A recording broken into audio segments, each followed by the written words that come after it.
जय माता दी। जय मेरी गुरु माँ मीनू माता जी की। जय कुरुक्षेत्र धाम की जय। गुरु माँ अंजलि मैया के चरणों में कोटि कोटि प्रणाम।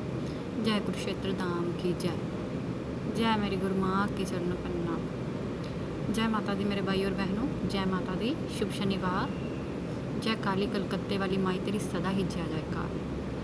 मेरे भाई और बहनों, आज मैं आपको बताऊंगी कि ऐसे कई भक्त हैं जिन्हें हाजरियाँ आ रही हैं घर बैठे भी, जो माँ के पूजा पाठ करते हैं, माँ के स्तोत्र वगैरह पढ़ते हैं, काली चालीसा पढ़ते हैं, तो उन्हें भी माँ काली के आने का संकेत होता है।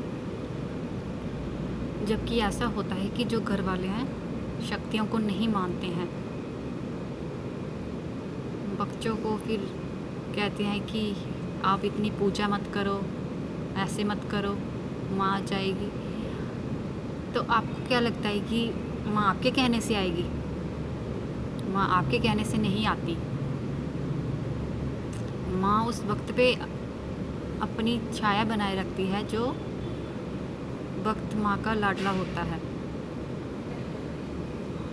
जो घर का बच्चा या भक्त, जो घर का बच्चा जिस पे माँ आती है, जो भक्ति में लगा लीन होता है, क्या भक्ति वो खुद करता है? माँ करवाती है। माँ की छाया, माँ का आशीर्वाद होता है उस पर, तभी उस पर माँ आती है। उसका मन करता है कि मैं काली चालीसा पढ़ूं, स्तोत्र पढ़ूं, माँ के मंत्र करूं, पूजा करूं। लेकिन घर के ऐसे मतलब जो समझ नहीं पाते इस बात को, वो बच्चे को मना करते हैं कि ऐसे मत करो, माँ आ जाएगी, ऐसे मत करो, माँ आ जाएगी। माँ किसी के कहने से नहीं आती है। माँ अपने बच्चे पे तभी आती है जो माँ का प्यारा होता है, दुलारा होता है, लाडला होता है। तभी तो ये भक्ति उस बच्चे के अंदर आती है कि हम माँ के पाठ करें, माँ की पूजा करें। किसी के कहने से माँ नहीं आती, उस बच्चे पे ही आती है जो माँ का लाडला होता है। कई ऐसे भक्त हैं जिन्हें हाजरी आती है, घर वाले गंदी चीज़ बोलते हैं, कहीं और लेके चले जाते हैं, कहीं चौकियों पर लेके जाते हैं, इसमें क्या आ रहा है, इसमें क्या आ रहा है। भाई, जिस शक्ति को आपने नहीं पहचाना तो दूसरा क्या आपको बताएगा कि कौन सी शक्ति है? माँ के दुलारे को, माँ के भक्त को पता होता है जिसके ऊपर माँ आती है। लेकिन आप उस बच्चे की बात जब नहीं सुनते हो, बच्चे को कहीं लेने से पहले माँ के वचन तो सुनो जिस पे माँ चल रही है, माँ खेल रही है, कि उसके मुंह से क्या निकला है। जब अगर उसने बोल दिया माँ है, तो माँ के वचनों को भरोसा तो करो, माँ की सच्चाई पे भरोसा तो करो। फिर ले जाते हैं चौकियों पे, तो फिर बाद में जब वो कुछ और बोलते हैं, ये क्या है, ये गलत चीज़ें, ये वो, फिर कर देते हैं बेड़ा गर्क बच्चों का। और बाद में घर का नाश होता है, लड़ाइयाँ लगती है। घर का नाश होना, लड़ाइयाँ लगना, काम ना बनना, यही वजह है जो आप लोग नहीं मानते हो बच्चे के ऊपर आने वाली छाया को। आपको कैसे पता माँ के ऊपर कौन सी शक्ति है? कहीं और लेके जाने से ही शक्तियाँ बंधवा देते हो और गलत चीज़ें चला देते हो। जब आप खुद माँ पे भरोसा नहीं कर पाए तो कहीं और लेने से अच्छी शक्तियाँ बंधवा देते हैं। हाँ, अगर वो स्थान सच्चा होगा तो माँ तो अपना रूप वहाँ भी ले लेगी।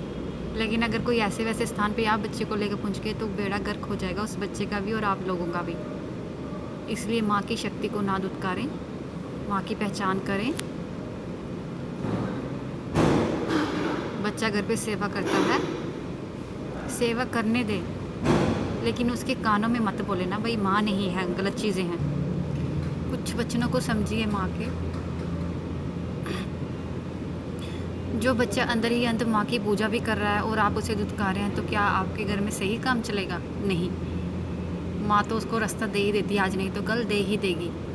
इसलिए अपने घर के काम सुधारें। जो घर में क्रियाएं, गुस्सा, क्रोध, लड़ाइयाँ चल रही है, उसकी वजह को समझिए।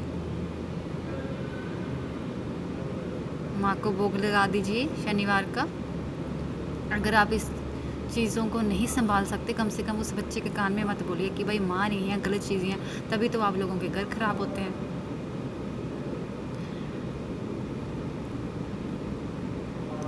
जय माता दी। जय मेरी गुरु माँ मीनू माता जी की। जय कुरुक्षेत्र धाम की। जय आदिशक्ति जगत जननी मेरी महाकाली की। जय काली कलकत्ते वाली माई तेरी सदा ही जय जयकार।